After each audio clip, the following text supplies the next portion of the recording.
President-elect Donald Trump is filling his cabinet with several big announcements Friday. Alabama Senator Jeff Sessions is his pick for Attorney General, and Representative Mike Pompeo of Kansas is tapped as director of the Central Intelligence Agency. And retired Lieutenant General Michael Flynn is Mr. Trump's choice for National Security Advisor.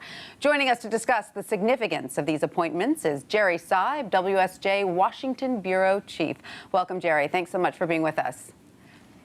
Happy to be here. Jerry, let's start with Senator Sessions. He was one of Mr. Trump's first supporters on Capitol Hill, and they're both seen as GOP outsiders. Is that right?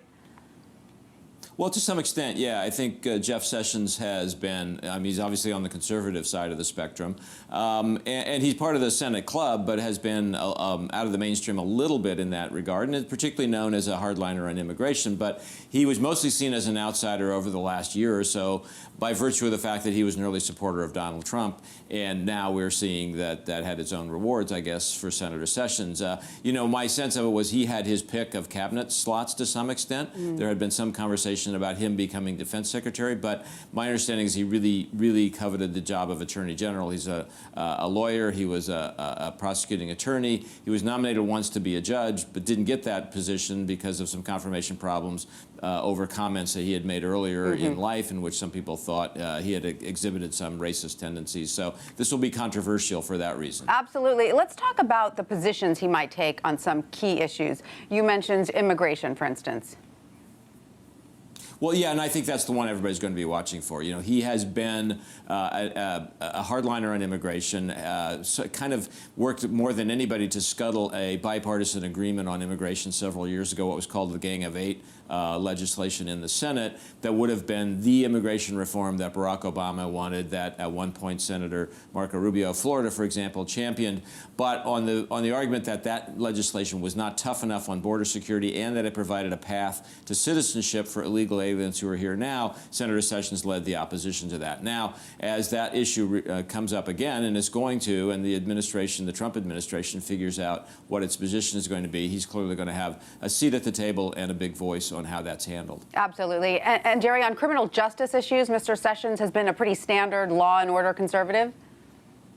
I think that's probably a fair description. I think the other one, though, that beyond that is really going to be essential is his view and his role in helping pick Supreme Court justices or nominees to the Supreme Court. You know, there's one opening now. That's likely to be an opening that is not going to be filled until Donald Trump becomes president. Merrick Garland, who's been nominated, is probably not going to be confirmed by the Senate now. So they will start out with a giant judicial issue, which is filling a Supreme Court position, and they'll probably have one or two more over the next few years, just based on the age of current justices. So I think that's the other area where the voice of Jeff Sessions will be really important. Could have a very lasting effect, for sure. All right, Jerry, let's move on to Mr. Pompeo, a former Army officer and Harvard Law School graduate, first elected to Congress in 2010 as a part of the Tea Party movement, right? Now, Jerry, I didn't think that Mr. Trump and the Tea Party were particularly cozy. Is this a sign he wants to officially welcome the movement into the fold?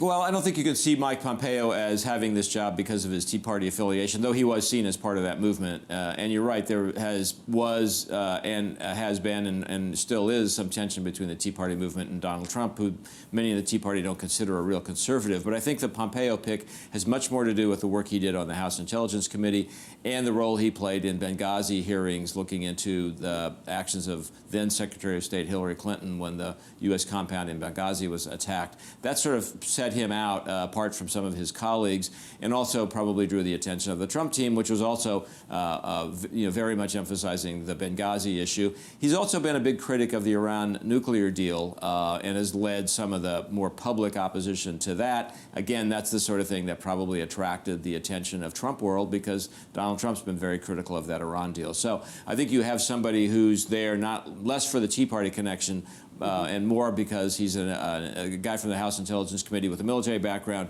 who's spoken out on a couple of issues of extreme importance to Donald Trump. Okay, moving on to retired Lieutenant General Michael Flynn, Mr. Trump's pick for National Security Advisor. What do we know about him?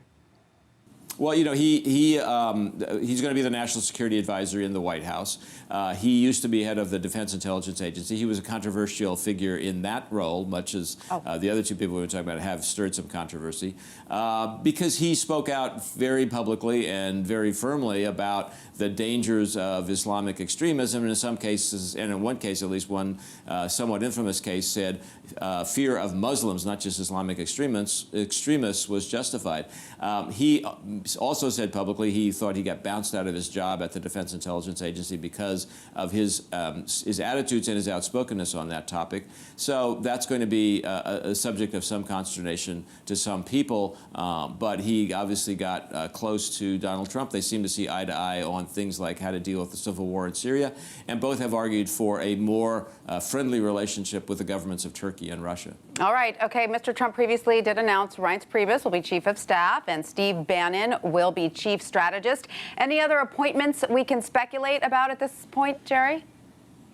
No, I think the big ones that are still out there, and it's worth noting that as we talk about these national security announcements, the two big ones, Secretary of State and Secretary of Defense, have not come yet. It seems more likely they'll come early next week. All right, Jerry Seib in Washington, thank you so much for that.